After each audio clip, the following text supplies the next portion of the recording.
Hoje no Bíblia Comentada vamos falar sobre o capítulo 16 do Evangelho segundo escreveu Marcos. O desfecho poderoso de uma história que começou com promessas e termina com missão.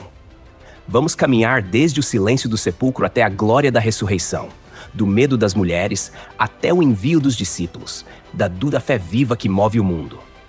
É o capítulo que vira a chave da história. Jesus venceu a morte e agora nada mais é como antes.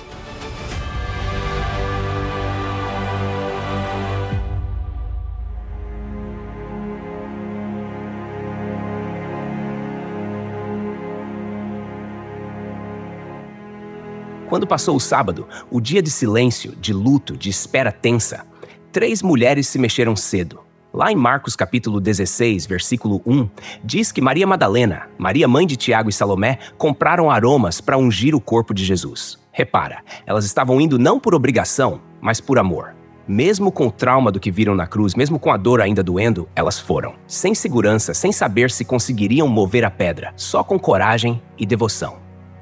É como se elas dissessem, a gente não entende o que está acontecendo, mas a gente ainda ama. E aí no versículo 2, logo no raiar do primeiro dia da semana, domingo, bem cedinho, o sol nem tinha subido direito, elas chegaram ao sepulcro. Isso tem um peso simbólico imenso. O sábado, que era o dia do descanso, passou. Agora é o primeiro dia. Um novo começo. Dá para sentir o prenúncio? É o começo da nova criação. Como lá em Gênesis, quando Deus começou tudo com haja luz, aqui também, bem cedo, a luz da ressurreição começa a brilhar. É um novo tipo de manhã. A caminhada delas era carregada de emoções. E o versículo 3 escancara uma pergunta que devia estar martelando o coração das 3. Quem removerá a pedra da entrada do sepulcro? Olha só isso, uma dúvida prática, real. Elas tinham fé, tinham os aromas, tinham vontade, mas tinham um obstáculo enorme. Uma pedra pesada, selada, vigiada.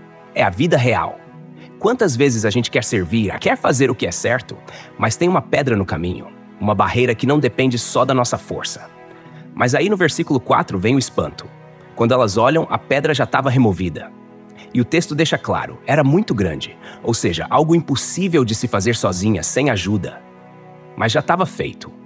Aqui, o milagre precede a fé visível. Deus já tinha agido antes delas chegarem. Antes da pergunta terminar de ecoar na mente, a resposta já estava lá. Isso mexe com a gente, não? Quantas vezes a gente se preocupa com coisas que Deus já resolveu? Versículo 5. Elas entram no sepulcro, e de novo a surpresa. Um jovem vestido de branco está sentado do lado direito. Elas se assustam. Não é para menos. Um túmulo que deveria estar frio, escuro, com um cadáver, agora tem luz, ordem e presença celestial. E repara no detalhe, ele está assentado à direita. Isso, na tradição bíblica, é posição de honra. Tudo é proposital. E o susto delas mostra que, apesar do amor e da coragem, elas ainda não estavam prontas para o que veriam. Fé misturada com medo, como tanta gente vive hoje. O anjo, no versículo 6, diz algo que ecoa até hoje. Não temais, buscais a Jesus, o Nazareno que foi crucificado, ele ressuscitou. Não está aqui. Olha isso, 3 declarações numa só fala. Primeiro, não temais, porque o medo paralisa, o medo faz a gente esquecer da fé. Segundo, buscais a Jesus, ou seja, vocês estão no lugar certo, mas com a expectativa errada. E terceiro, ele ressuscitou, não está aqui. Essa frase muda tudo. O túmulo vazio é a pedra angular da nossa fé. Como Paulo vai dizer depois, se Cristo não ressuscitou, é vã a nossa fé. 1 Coríntios capítulo 15, versículo 17. Mas ele ressuscitou, e isso muda tudo. Morte não tem mais a última palavra. Ainda nesse mesmo versículo, o anjo diz, vede o lugar onde o puseram. Ele convida elas a verem com os próprios olhos. Fé não é cega. Fé é confiante, mas Deus permite que a gente enxergue os sinais, os vestígios da sua ação. O lenço dobrado, a ausência do corpo, tudo aponta para a vida e não mais para a morte. No versículo 7, o anjo dá uma missão. Ide dizei a seus discípulos e a Pedro que ele vai adiante de vós para Galileia. Tem tanto carinho nessa fala. Primeiro, o verbo ide. Fé que viu a ressurreição não pode ficar parada. Tem que anunciar. Depois, aos discípulos e a Pedro. Por que destacar Pedro? Porque Pedro tinha negado Jesus. Tinha falhado feio. Mas aqui, mesmo sem um pedido de desculpas ainda, o céu envia um recado direto. Pedro, você ainda é contado. Isso é graça. Isso é o evangelho em estado puro. A restauração vem antes da condenação. O arrependido ainda tem missão. E o lugar da próxima aparição seria a Galileia. Curioso, né? Jesus não escolhe Jerusalém, a cidade grande, o centro do poder. Ele volta para Galiléia, o lugar da simplicidade, onde tudo começou. A ressurreição não é para impressionar reis. É para restaurar pescadores, gente simples como eu e você. Agora vem o versículo 8, e talvez seja o mais surpreendente. O texto diz que elas saíram correndo do sepulcro, tomadas de medo e assombro. Não disseram nada a ninguém, porque estavam com medo. Como assim? Elas que foram tão corajosas, agora travam? Sim, porque mesmo o maior dos milagres pode nos deixar em choque. O sagrado, às vezes, assusta. A gente acha que fé é ausência de medo, mas não é. Fé é seguir mesmo com medo. Elas ficaram paralisadas por um momento, mas isso não foi o fim da história. O evangelho vai ser pregado, os discípulos vão se encontrar com Jesus e o mundo nunca mais será o mesmo. Mas nesse instante, o silêncio delas é um retrato fiel do ser humano diante do sobrenatural. Aliás, o final abrupto de Marcos, encerrando no versículo 8 nos manuscritos mais antigos, parece deixar a pergunta no ar. E você? Vai sair correndo ou vai anunciar? O texto não dá um fim redondo, porque a história da ressurreição continua com quem lê. É como se o Espírito Santo perguntasse: e aí, o que você vai fazer com esse túmulo vazio? Repara como a narrativa inteira vai do pranto para a promessa, da morte para a missão, do túmulo para o testemunho. E tudo isso num espaço curto, direto, mas carregado de significado. A ressurreição não é só um evento, é o novo modo de vida para quem crê. O poder que venceu a morte é o mesmo que capacita hoje, no meio das pedras da vida, a gente continuar caminhando. Isso aqui é forte, né? Imagina o coração daquelas mulheres, a confusão, o susto, a esperança acendendo devagarinho como o sol daquela manhã. E agora imagina o nosso, lendo 2000 anos depois, com o Espírito Santo soprando a mesma verdade no íntimo. Jesus vive. A morte foi vencida. E se ele vive, nada mais é definitivo. Nem pecado, nem culpa, nem o fim. No versículo 9 do capítulo 16 do Evangelho segundo escreveu Marcos, a narrativa retoma agora com uma observação clara e direta. Ora, havendo Jesus ressuscitado de manhã cedo no primeiro dia da semana, apareceu primeiro a Maria Madalena, da qual havia expulsado 7 demônios. Peraí, vamos respirar fundo aqui e olhar com atenção. Porque esse versículo carrega mais do que informação. Ele carrega restauração, propósito e uma teologia viva da graça. Jesus aparece primeiro a Maria Madalena. Isso é profundamente significativo. Primeiro, por que não aos discípulos? Por que não a Pedro, o líder? Por que não a João, o mais íntimo? Por que a ela? Maria Madalena, essa mulher que tinha sido assolada por 7 demônios, e isso na linguagem da época indicava uma possessão grave, algo que devastava a identidade e isolava socialmente, foi restaurada por Jesus. E agora, após a ressurreição, ele a honra sendo a primeira testemunha do maior milagre da história. No mundo judaico do primeiro século, o testemunho de uma mulher nem sequer era aceito em tribunal. E ainda assim, Deus escolheu essa mulher para ser a porta-voz da ressurreição. Isso diz muito sobre o coração do Evangelho. Deus exalta o humilde, levanta o desprezado, chama os esquecidos pelo nome. Além disso, essa aparição marca um momento de transição espiritual. A mulher que tinha sido casa de demônios agora é mensageira do Cristo vivo. É o mesmo padrão que a gente vê ao longo da Bíblia. O que era trevas vira luz, o que era vergonha vira testemunho. Repara como a lógica de Deus vai na contramão da lógica humana. No versículo 10, a narrativa continua. E, partindo ela, anunciou àqueles que tinham estado com ele, os quais estavam tristes e chorando. Aqui está mais um detalhe crucial. Maria obedece imediatamente. Ela não guarda a boa notícia só para si. Ela vai até os discípulos, que estão entristecidos, chorando, abatidos. O texto mostra que eles ainda estavam mergulhados na dor, sem esperança. A morte de Jesus ainda ecoava como fracasso na mente deles. Eles não tinham processado a promessa da ressurreição. E aqui a gente precisa parar e aplicar. Quantas vezes a dor bloqueia a fé? Os discípulos tinham ouvido de Jesus repetidas vezes que ele morreria, mas ressuscitaria ao terceiro dia. Como em Marcos capítulo 8, versículo 31, capítulo 9, versículo 31 e capítulo 10, versículo 34. Mas a tristeza nublou a memória. A lágrima embaçou a profecia. É como se a cruz tivesse gritado mais alto que a promessa. Quantas vezes isso não acontece com a gente também? A gente ouve e crê, mas quando a realidade aperta, esquece. Então, no versículo 11, a frustração continua. E ouvindo eles que vivia e que tinha sido visto por ela, não o creram. Olha que paradoxo. Eles estão tristes porque Jesus morreu, e quando recebem a notícia de que ele vive, não acreditam. Isso revela a luta interna entre o desejo de crer e o medo de ser enganado pela esperança. A mente deles estava tão condicionada à morte, à perda, à decepção, que o anúncio da vida pareceu inacreditável. Eles estavam como Tomé, lá em João capítulo 20, versículo 25. Se eu não vir, não crerei. E agora um ponto importantíssimo. Deus não se afasta deles por causa da incredulidade. Pelo contrário, ele continua se revelando. Isso mostra como o Senhor é paciente com a nossa fé fraca.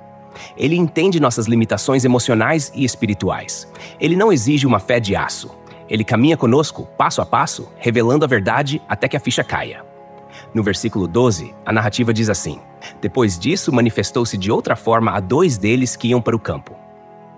Aqui, Marcos faz uma referência rápida ao que é contado com mais detalhes em Lucas capítulo 24, do versículo 13 ao 35, o famoso episódio dos discípulos no caminho de Emaús. Jesus aparece de outra forma, ou seja, com uma aparência que não foi imediatamente reconhecida. Isso sugere que a ressurreição não é só física, mas glorificada. O corpo de Jesus agora possui características espirituais que fogem do comum, como também vemos quando ele entra em lugares fechados sem abrir portas. João capítulo 20, versículo 19. Mas o ponto mais profundo aqui é que ele aparece a 2 discípulos que não eram do núcleo duro, não eram Pedro, Tiago ou João. Ele aparece no caminho, no meio da estrada, no ir e vir da vida comum.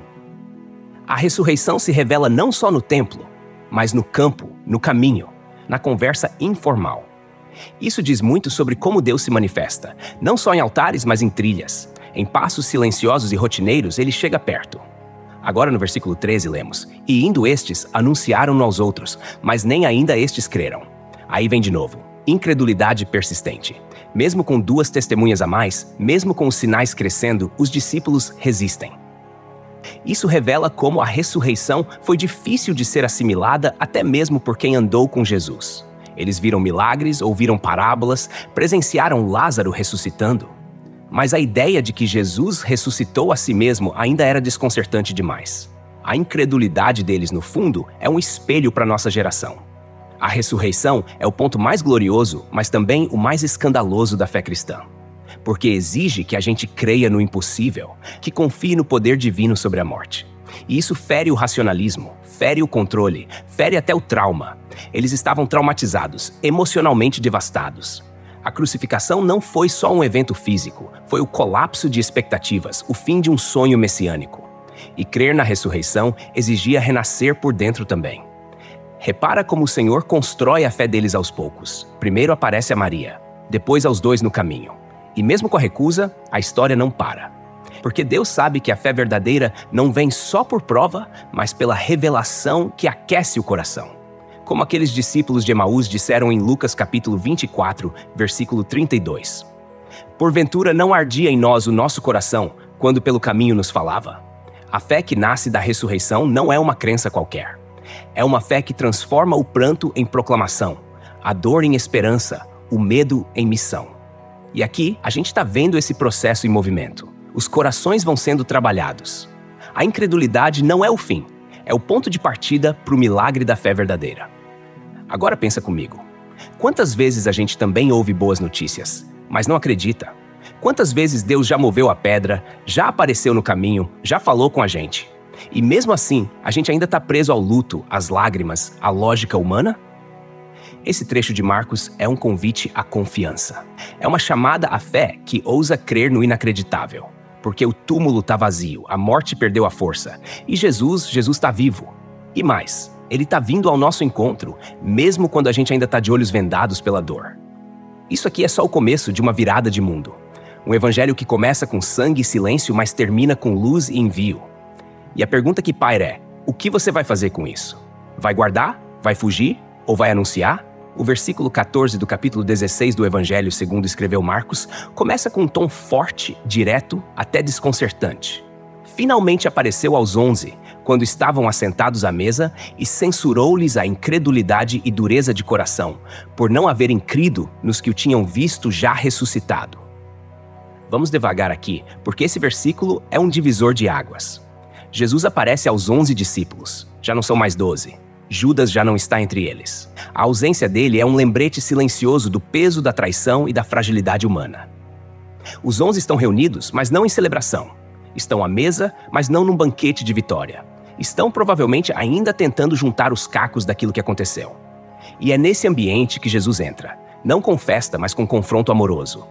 Ele censura, ou seja, repreende. E o texto é claro, por causa da incredulidade e dureza de coração. Isso aqui é importante demais. Jesus não dá um tapinha nas costas e diz, eu entendo vocês. Não.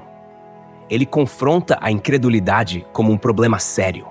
Não porque ele exige fé perfeita, mas porque eles tinham testemunhas, tinham promessas, tinham visto milagres, tinham caminhado 3 anos com ele. E agora, mesmo diante dos sinais, ainda duvidavam. A dureza de coração é mais profunda que simples dúvida. É resistência. É aquele tipo de obstinação que a gente cultiva por causa do medo, do orgulho, da decepção. A incredulidade aqui não é ignorância, é teimosia emocional e espiritual. E Jesus, com amor firme, corrige isso. Porque fé verdadeira precisa de confronto para crescer. Só que, e presta atenção nisso, Jesus não cancela ninguém. Mesmo após a censura, ele confia a esses mesmos discípulos a missão mais importante da história. É como se ele dissesse, eu sei que vocês falharam, mas eu ainda conto com vocês. Isso é graça em ação. Aí, no versículo 15, Jesus envia, ide por todo o mundo, pregai o evangelho a toda criatura. Essa é a grande comissão. Simples, direta, poderosa. Jesus pega aqueles homens falhos, assustados, e os coloca no centro do plano de redenção global. O verbo ide não é só geográfico, é existencial. É sair da incredulidade para a proclamação. É mover-se do medo para a missão. E pregai o evangelho. O que exatamente? O evangelho. A boa notícia. A mensagem de que Deus se fez homem, morreu pelos nossos pecados, ressuscitou ao 3º dia e oferece vida eterna a todo aquele que crê. Isso é central. Não é pregar moralismo, doutrina seca, regras religiosas. É pregar o evangelho, o anúncio que transforma. E o público, toda criatura, não só judeus, não só gente boa, não só os de dentro. Toda criatura. Aqui está embutido o começo da expansão missionária. A igreja não nasceria como um gueto religioso, mas como um movimento universal. E veja que isso ainda no coração do 1º século da era cristã. Um tempo em que o Império Romano imperava, cheio de deuses, opressões e fronteiras. Mesmo assim, Jesus diz, vão. E foi exatamente isso que eles fizeram. E por isso estamos aqui hoje. No versículo 16, Jesus vai mais fundo. Quem crer e for batizado será salvo, mas quem não crer será condenado. Aqui está a relação entre fé e batismo. A fé é o elemento essencial da salvação. Crer em Jesus como Senhor e Salvador. O batismo, por sua vez, é o sinal externo dessa fé. Uma confissão pública de que houve arrependimento e entrega. E repare, a salvação é vinculada à fé e não ao ato ritual isolado. Jesus não diz quem não for batizado será condenado, mas quem não crer. A condenação está ligada à rejeição da fé. Isso aqui corrige muitos exageros. Nem o batismo salva sozinho, nem a fé verdadeira é secreta e escondida. Quem crê se manifesta. Quem é salvo quer ser batizado. Mas é a fé que é o canal da graça, como Paulo também afirma em Efésios capítulo 2, versículos 8 e 9. Agora, presta atenção nos versículos seguintes, porque eles nos levam ao campo da autoridade espiritual da igreja. Versículo 17. E estes sinais seguirão aos que crerem, em meu nome expulsarão demônios, falarão novas línguas. Olha que impacto.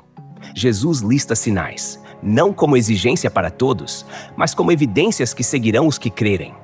Esses sinais são manifestações sobrenaturais que acompanham o avanço do evangelho. E cada um deles tem peso espiritual profundo.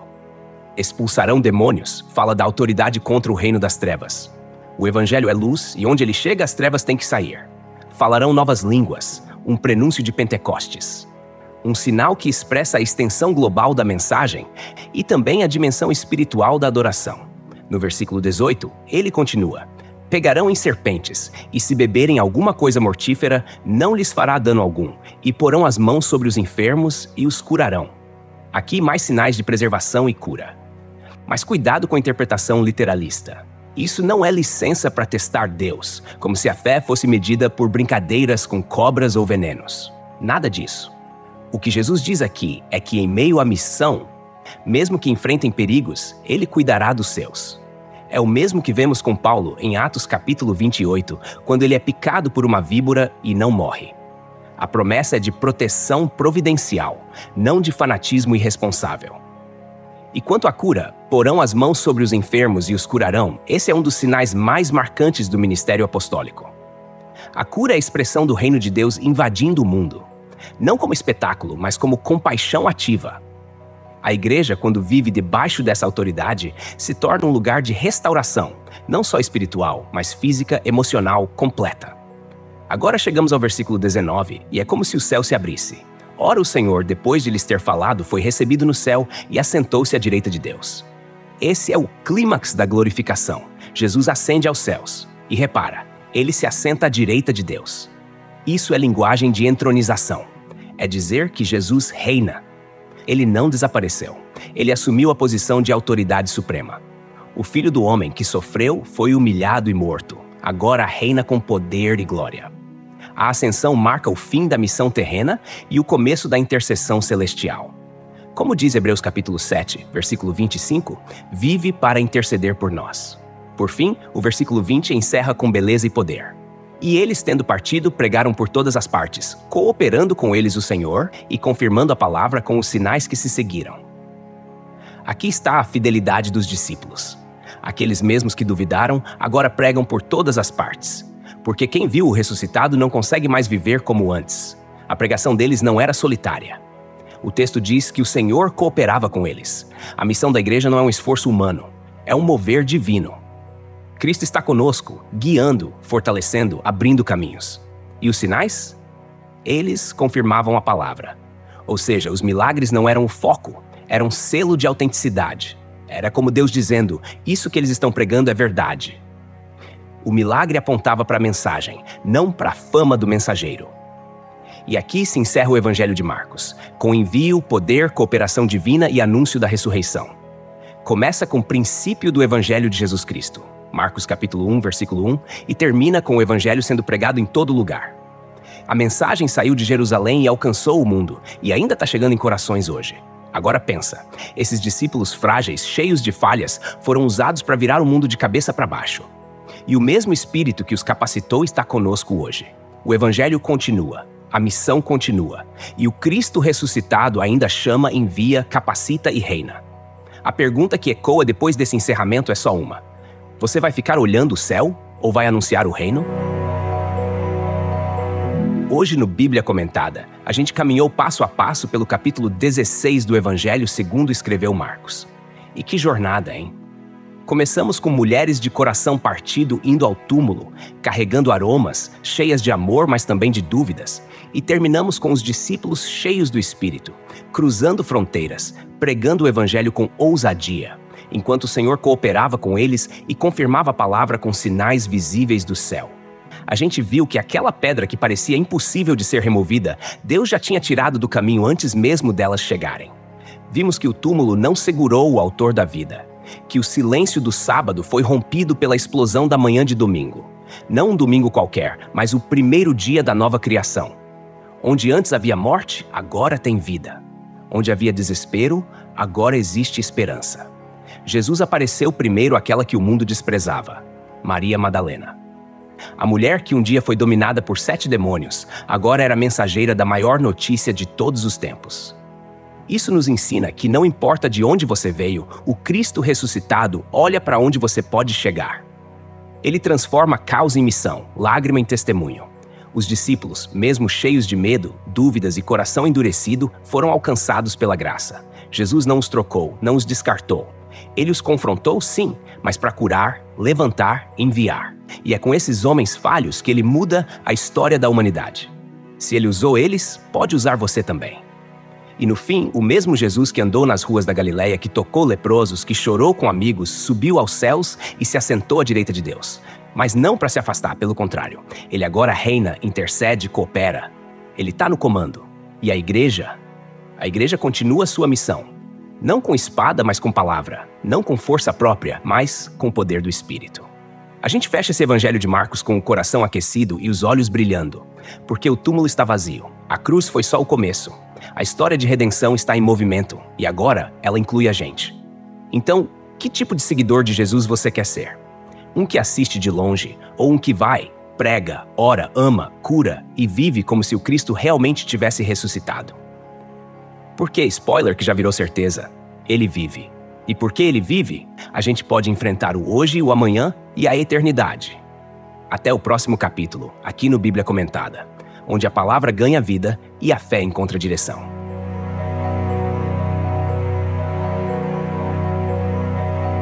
Texto e produção Douglas Vieira. Música por 50sounds.com. Faixa Aletheia. Voz por ChatGPT 4.0. Tipo Ember. Bibliografia. Comentários expositivos Hernandes Dias Lopes, editora Agnos. Comentário bíblico Matthew Henry, editora CPAD. Antigo e Novo Testamento interpretado versículo por versículo Russell Norman Champlin, editora Agnos. Charles Spurgeon, Os Tesouros de Davi, editora CPAD. Obrigado por ouvir o Bíblia Comentada. De segunda a sexta, capítulos da Santa Palavra, aos sábados, mensagens ao coração e aos domingos, a poesia dos Salmos. Porque não basta ouvir, é preciso entender. Inscreva-se em nosso perfil nas principais plataformas de streaming e permita que esta palavra edifique sua vida. Deus abençoe você. Até amanhã. Bíblia Comentada. Melhor que ouvir é entender.